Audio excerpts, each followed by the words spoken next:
Hello students, आप लोग कैसे हैं? अच्छे हैं और पढ़ाई के लिए बिल्कुल तैयार हैं। तो आज का मेरा न्यू टॉपिक्स है जंतु ऊतक। जंतु ऊतक, एनिमल टिश्यू।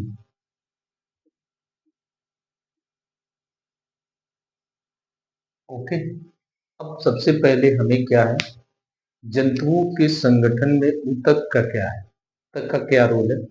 तो पहले हमें ऊतक की डिफिनेशन बतानी है। ऊतक यानी टिश्यू। ऊतक क्या है? समान उत्पत्ति, समान संरचना और समान कार्य करने वाली कोशिकाओं के समूह को ऊतक कहते हैं। और ऊतक शब्द का प्रयोग सर्वप्रथम किसने किया था? तो ऊतक शब्द का प्रयोग बी कार्ट नामक वैज्ञानिक ने किया था। और हिस्टोलॉजी शब्द का प्रयोग मायर नामक वैज्ञानिक ने किया था। जबकि जबकि जीव विज्ञान में औतकी यानी हिस्टोलॉजी का प्रयोग मार्सेलो मैलपीगी ने किया था। अब क्वेश्चन आता है, ऊतक क्या है, आखिर क्या है? ऊतक जो है ये एक प्रकार का द्रव्य होता है जो शरीर में उपस्थित रुधिर और रासायनिक पदार्थों को आदान प्रदान करने का कार्य करता है। उसी को हम ऊतक द्रव्य कहते हैं। ऊतक के प्रकार क्या होते हैं? ऊतक चार प्रकार के टिश्यू होते हैं। तो जिसमें सबसे पहला हमारा है उपकला, जिसे हम इपिथीलियम कहते हैं। इपिथीलियम टिश्यू कहते हैं। दूसरा हमारा है संयोजी ऊतक, जिसे हम कनेक्टिव टिश्यू कहते हैं। तीसरा हमारा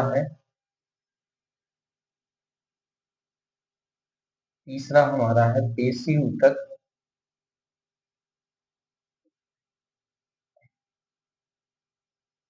पेशी ऊतक है जिसे मस्कुलर बोलते हैं, मस्कुलर टिश्यू। और फोर्थ हमारा है तंत्रिका ऊतक, जिसे नर्वस टिश्यू कहते हैं। ओके, अब ये टिश्यू के अकॉर्डिंग जब हम इसका स्क्रीन नोट कर लीजिए। सबसे पहले नोट कर लीजिए इतना। अब इसके बाद नेक्स्ट आते हैं कि फर्स्ट आते हैं टिश्यू के निर्माण होने में कुछ सर्वप्रथम देखते हैं। तो उपकलर टिश्यू में बनते एक तीन जनन स्तर होते हैं, थ्री जर्म लेयर होते हैं। जिसमें नंबर एक है एक्टोडर्म, दूसरा है मीजोडर्म, थर्ड है endoderm. Okay, in third layer से बनकर क्या होती है? एक्टोडर्म से है उप त्वचा, त्वचा का बाह्य स्तर बनता है। मीजोडर्म से देहगुही स्तर बनता है, जबकि इंडोडर्म से उसकी आहार नल की म्यूकोसा का निर्माण होता है।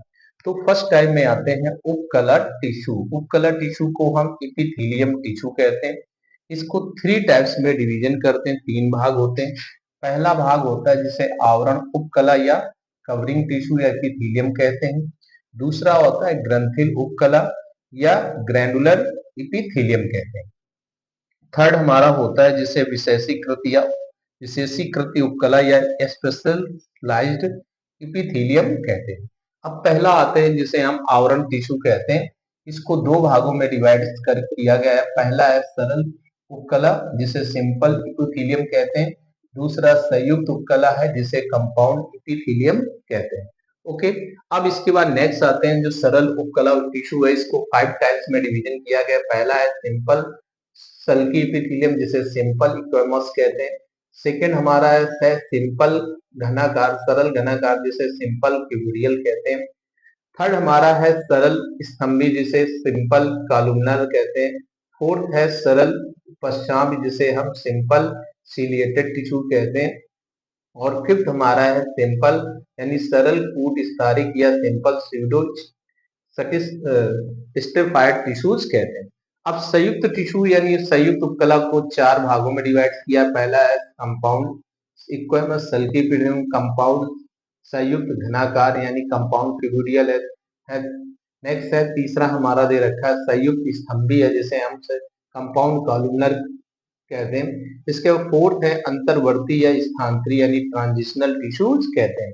ग्रंथन टिश्यू के कोई पार्ट्स नहीं होते हैं बट विशेषीकृत उपकला स्पेशलाइज्ड टिश्यू एपिथेलियम में चार भाग होते हैं। सबसे पहला भाग होता है जिसे संवेदी या सेंसोरी ऑफ द टिश्यूज कहते हैं। सेकेंड हमारा होता है वर्णांकित या पिगमेंटेड ऑफ द टिश्यूज होता है उपकला।